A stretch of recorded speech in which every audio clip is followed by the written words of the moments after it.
Here's another crazy story out of the World Cup in Qatar.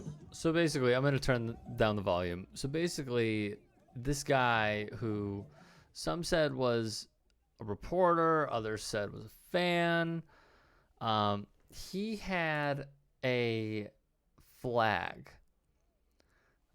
Apparently, it is a Brazilian flag. And some people in Qatar were really pissed off about it.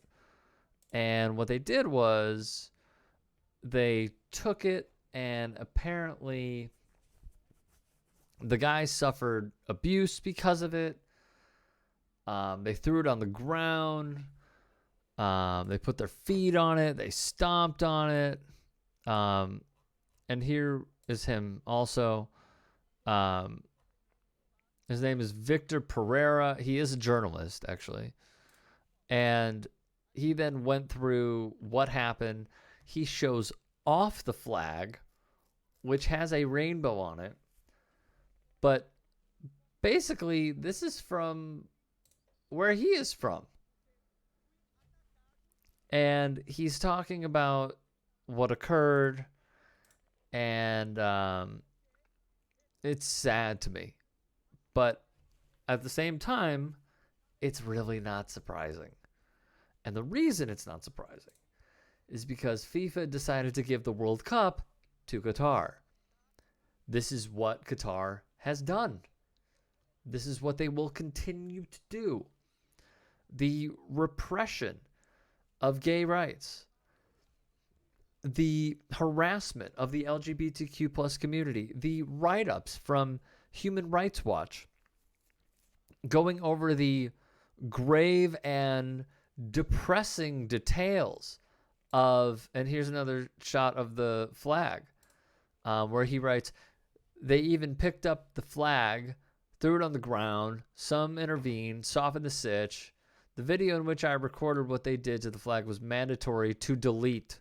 So basically, the authorities told him you have to delete the videos of some in the country stomping on your flag. Maybe they did worse.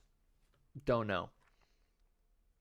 But this is what the organization, corrupt organization of FIFA, set us up for and set up the LGBTQ plus community for when they decided to give this World Cup to Qatar. They do not care about human rights. They don't care about religious freedom. All they care about is bottom line, and all they care about is continuing their ways, which involves corruption, which involves Gianni Infantino saying, I feel disabled, I feel African, I feel Qatari, I feel gay, in order to appease the Qataris, and then also appease the other future heads of state that they are going to have to kiss the ass of, much like Mohammed bin Salman and Saudi Arabia, who are rumored to be the hosts of the FIFA World Cup of 2030. This is a corrupt organization from the top down, with many involved in the process of Qatar getting the bid, having their names involved in U.S. Investigations into FIFA. Jack Warner comes to mind.